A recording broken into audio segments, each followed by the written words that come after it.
আজকে প্রচণ্ড মানে বৃষ্টি হচ্ছে, কালকে ঝড়ের পরের থেকে আজকে প্রচণ্ড বৃষ্টি হচ্ছে। তো তার ভিতর দিয়েই আমরা কাজ শুরু করেছি, কারণ প্রচুর ঈদের অর্ডার আছে যেগুলো আমরা এখনও ফিল্ডে ছাড়তে পারিনি নানান ধরনের ঝামেলার জন্য। তো সেই জন্য আজকে অনেক কাপড়ে ছাপ দেওয়ার একটা বিষয় ছিল। তো ভোর থেকে সকাল থেকেই আমরা শুরু করেছি কাপড়ে ছাপ দেওয়া, এবং প্রচুর পরিমাণ কাপড় ছাপ দিয়েছি আজকে। বিশেষ করে বেবি ফ্রকগুলো আজকে ছাপ দিয়েছি, আর নিমার অর্ডার যাদের যেগুলো বাকি আছে অল্প কিছু, সেগুলো কালকে ছাপ দেব। আসলে ছাপটা নিয়ে বারবার ভিডিও দেওয়া হয় যাতে আপনাদের মানে কনফিউশন না থাকে, সেই জন্য।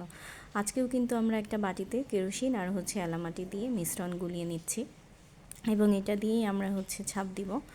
তো যারা বেবি ফ্রকে ছাপ দিয়ে কাজ শুরু করতে যাবেন তাদের জন্য একটা টিপস দিই, সেটা যে আপনারা বডির কাপড়টা আলাদা করে কাটবেন, এবং ঝুলের কাপড়টা মানে লম্বায় যে কাপড়টা ওইটাও আলাদা করে কাটবেন, কেটে দুইটা পার্টে আলাদা করে ছাপ দিবেন।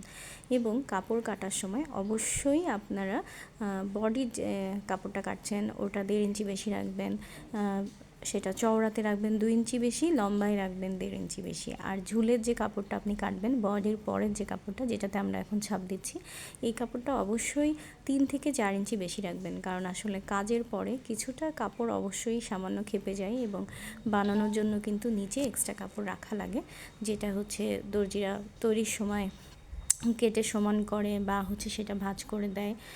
সেলাইয়ের বিভিন্ন রকম টেকনিক আছে। তো সেই জন্য সে কাপড় কিছুটা বেশি রাখতে হয়, কারণ আসলে কাপড় যদি বেশি থাকে সেটাকে আপনি কমাতে পারবেন, কিন্তু যদি কম থাকে সেটা কিন্তু আপনি কখনোই বাড়াতে পারবেন না। তো আজকে আমি আর খালা ছাপ দিচ্ছিলাম। আসলে আইরিন অসুস্থ, মারিয়ার বোনের একটা অ্যাক্সিডেন্ট হয়েছে, আপু মারাত্মকভাবে অসুস্থ, এই জন্য ওরা কেউই আসতে পারেনি। সুমা শ্বশুর বাড়িতে আছে। তো মোটামুটি সব কাজের চাপগুলোই আমাদের উপর পড়েছে। তারপরেও আলহামদুলিল্লাহ যে আম্মার খালা এসেছিল, এই জন্য অনেক কাজ মোটামুটি আমরা গুছিয়ে নিতে পেরেছি। টুকটাক কিছু অর্ডার নিয়েছি, অনেক অর্ডার না নিলেও। তো যে অর্ডারগুলো নিয়েছি এগুলোই আসলে গুছিয়ে দেওয়া আমাদের জন্য খুবই কঠিন হয়ে যাবে, তারপরেও সর্বোচ্চ চেষ্টা করব আমরা। দেখুন, এলামাটি দিয়ে কিন্তু হালকা কাপড়ের ওপরও বেশ সুন্দর করে ছাপ পড়বে, এবং ঘন যে কাপড়, ঘন বলছি আসলে ছাপ দিতে দিতে মানে ঘন শব্দটা চলে এসেছে, মিশ্রণ ঘন আর পাতলা করার একটা বিষয় থাকে, সেই জন্য মানে গাঢ় কালার, যেটা গাঢ় কালারের উপরও কিন্তু এলামাটি দিয়ে খুব সুন্দর করে আপনারা ছাপ দিতে পারবেন।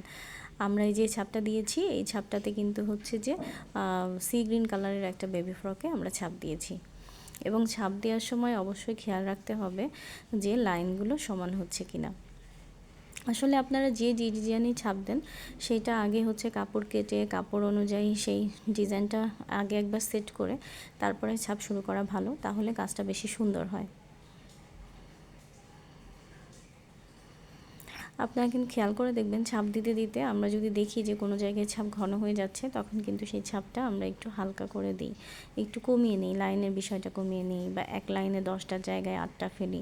এইভাবে করে কম বেশি করে আপনাকে কাজ করতে হবে, এবং প্রথম দিকে যখন আপনি কাজ করবেন অবশ্যই একটু মাথা ঠান্ডা রেখে ধীরে সুস্থে কাজ করতে হবে, কারণ এই ধরনের যে কাজগুলো প্রথম আর পরে বলে আসলে কোনো কথা নেই। হাতের কাজের যে বিষয়গুলো থাকে বা ড্রেস মেকিংয়ের যে বিষয়গুলো, এগুলো অবশ্যই সবসময় আমাদেরকে সময় নিয়ে করা উচিত, একটু সময় নিয়ে করা উচিত। তো আমরা ছাপ দিচ্ছিলাম, আজকে ছাপটা পড়েছে খুব সুন্দর, মানে ভালোভাবে ছাপ পড়েছে, সেটা আপনাদেরকে দেখাচ্ছি। এই যে ঘন করে ছাপ পড়েছে, কর্মীদের বুঝতে একেবারেই কোনো সমস্যা হবে না। তো আপনারা ছাপের বিভিন্ন ভিডিও দেখছেন, কে কেমন ছাপ দিচ্ছেন,